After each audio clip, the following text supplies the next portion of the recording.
Welcome back, everyone. This is Mr. Brain, your friendly neighborhood gaming dad, here with a first look video.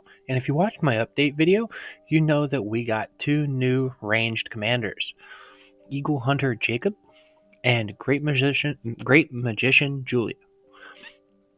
And we need to take a look at these heroes. I have not personally looked at their skills yet, so we're going to go over these together, and I will actually break down each of these heroes in a separate video. So without further ado, let's get into it. First thing I see here is we have another Garrison ranged commander that also has the defense tree. So this is already interesting. This leads me to believe that this is very much a Garrison commander, kind of like Lewis was kind of sort of built to be. So let's see if it leans more into those Garrison talents or if it's kind of is all over the place. First thing I see here is a direct damage factor of 12,500 on up to 3 enemies in a fan-shaped area in front, and increases own counter damage by 23%. So we have a ranged commander increasing counter damage. That is very much a Garrison skill, or an open field skill with a little bit of damage to affect people attacking them. Now we know ranged troops are pretty squishy, so I don't know how well that's going to work with open field combat. But the fact that they put this on a ranged commander is pretty much telling me that they want him to be used in garrisons. Now, the damage taken by each enemy squad reduces by 15% for every additional target enemy squad. That makes sense. 12,500 on 3 enemies would absolutely be devastating. So that 15% reduction is already putting him on par with Lewis. I am a little upset that he's already got 2,500 extra attack power over Lewis. Lewis has been a prime Garrison commander because of that pretty high damage. Now, granted, Lewis will still have the 5 enemy squads, and if he's not locked to a fan-shaped area, that's just going to be even more reason to run him for garrisons instead of Lewis. So we'll check out his Awaken skill later. Second skill, increases ranged squad HP by 20%. Okay, just a 20% buff. We're okay right now. And increases all damage dealt by 7.5% when garrisoning. Damn. Okay, so he's already got a solid damage factor. And he's going to boost the damage, not just the skill damage, overall damage by 7.5%. Because that will also up the counter damage dealt by him as well. So this is a very nice skill for garrisons. They really did lean into garrisoning. I like it. Skill number 3. Deals damage to up to 3 nearby enemy squads. Damage factor 2,000. Okay, 2,000 is just an extra round of combat. Every 8 seconds, he's going to deal an extra round of combat to 3 enemy squads with the increased damage factor. Already liking this. If garrisoning also reduces the attack of those squads by 17% for 2 seconds. So with a 25% up time, he's going to deal an additional round of damage to you and lower your attack power. Good lord. Skill number 4 increases just a flat increase to damage for 16%. And I thought Bella was ridiculous. Okay, 16% increase if squad size is more than 50%, and an increase of 20% if it's less than 30. Jesus. So, find a way to get him to that 30 to 50 sweet spot and then kill him. And then hit him with everything you have. This is really nice. We are working to fully test this whole 50%, 30% thing. Worst case scenario, And I say that worst case scenario, he gets the 20% buff because a garrison is less than 30% for quite a while. Best case scenario on defense, he's getting the 50% buff because the garrison should be full at almost all times. So, wow. Just a flat increase to damage pretty much all the time. And Awaken skill is just a buff to his first skill. We've got a damage factor of 1375 and increases own counter damage by 28% for 3 seconds. So, first thing I want to note, with the defense tree, you're not getting as much rage generation as the skill tree. It has its perks. It's a very defensive tree, obviously, and having the range squad can kind of balance out offense and defense if you decide to use him in the field. Plus, the garrison tree. The garrison tree has some perks, but personally, I don't use it. So, all in all, he's got 3 decent talent trees. So, this is going to be a great garrison commander. It's not going to be great for counter swarms because he's only hitting 3 enemies, and nothing increases the area of effect of his abilities. So you're going to be able to get behind him with another rally or with swarms and be able to avoid a lot of his skill damage. So we'll see how well this works. I don't know if it's going to replace Lewis's huge AoE, but there is a possibility. There's a lot of damage here. You can't deny that. And with that, let's get on to Julia. Oh god. Why does this even exist? The general tree is just absolute trash. There's nothing on it.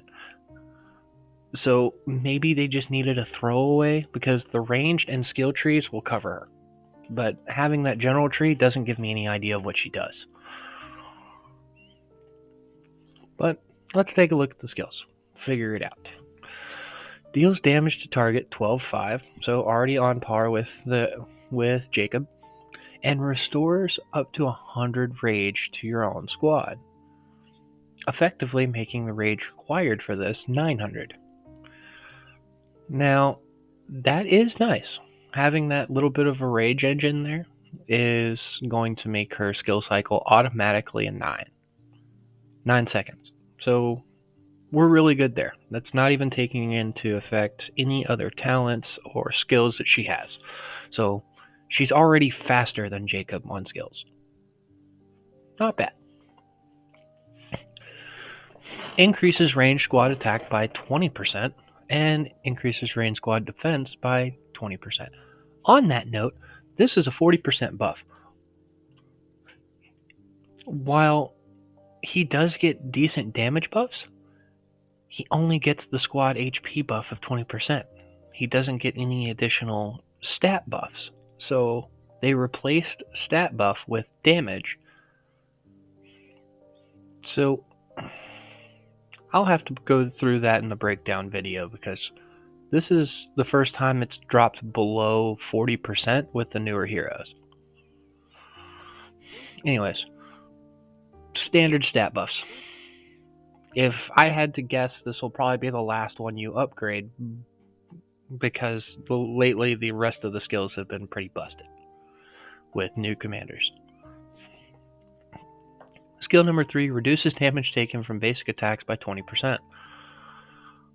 Well, okay, that's going to work against infantry commanders because that's their primary damage.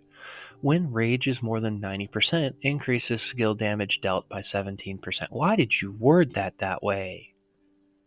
When rage is more than 90%, the only one that can take... that should just read increases skill damage dealt by 17%. There are a couple of passive effects that can increase that deal skill damage, such as Jacob's skill here, but to limit a 17% increase to skill damage to just active skills, they could have worded that differently. Because that's what it is. Her rage is going to get over 90%.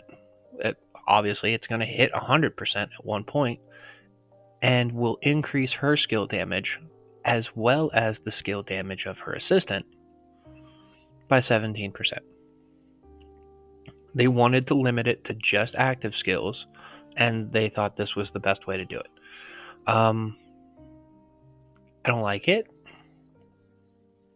One, I think the skill damage buff is a little low for a ranged commander, and while it does last for 4 seconds, we have commanders that buff that for more with no time limit. Skill damage of 30% increase with no time limit. There's no time limit, there's no rage requirement, it's just a flat 30. So that one is definitely underwhelming. I'm starting to like this skill buff, or this stat buff. So the reduction in basic damage taken from basic attacks is fairly minor, unless you're up against infantry commanders that don't deal skill damage, and it doesn't even block counter damage. So yeah, this seems a little underwhelming in my book. And she gets an additional 40% stat buff. Wow. Jacob gets shafted with a 20% buff, but she gets 80% in stat buffs for ranged troops. And there's a 20% chance of being immune to taking increased damage. So I'm kind of curious how that works, because there's a lot of different buffs that increase your damage. For example, does it nullify his increased damage? Does it nullify Bella's increased damage? What does this affect?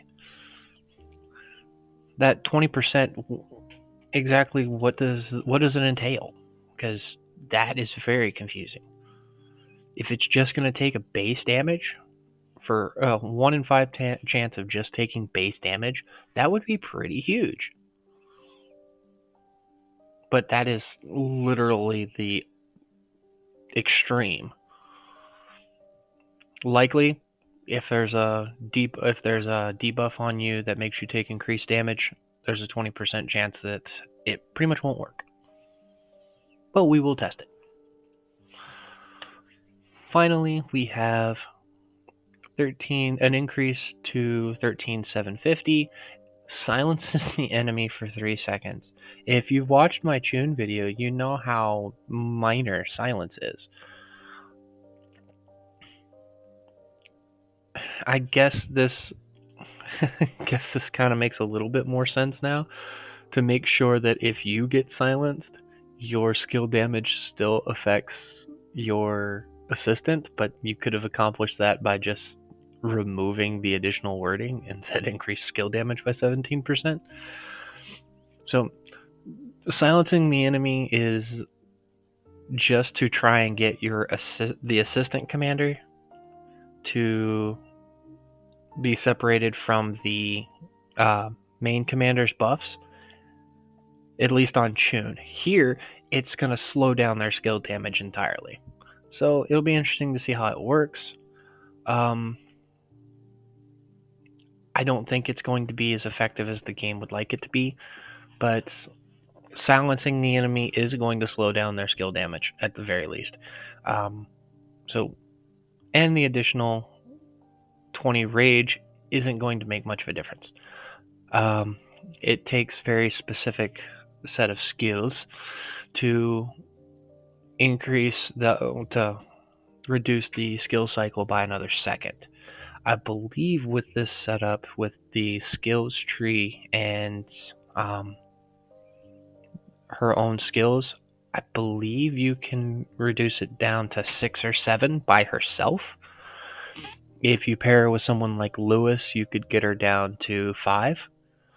But ranged commanders already have a pretty solid rage generation thanks to the skill tree and ranged squad tree.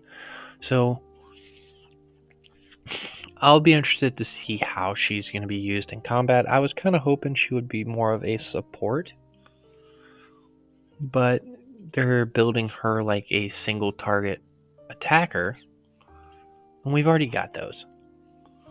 And from the looks of it, she's got nice skill damage, but other than that, this is just underwhelming in my book. Only a 20% increase to attack, the 20% to defense, and 40% to HP is not going to do as much as you think it does because it's a ranged troop. They already don't have great stats. Trying to make them less squishy is iffy because it takes a lot more to make them not squishy. She might work as an assistant to a stronger commander, but we will see. And with that, that is my first look of the 2 brand new commanders that just came out. If you're just now watching this video, just know that you could have gotten this video 24 hours sooner over on my Patreon page.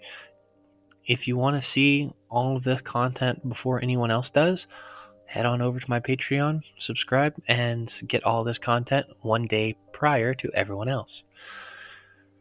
If you have any questions about these heroes before I manage to make the breakdown videos for each of them, please reach out in the comments below or reach out to my Discord. I'd be happy to answer any questions or give me something to talk about in those breakdown videos. And with that, this is Mr. Brain, your friendly neighborhood gaming dad, signing off.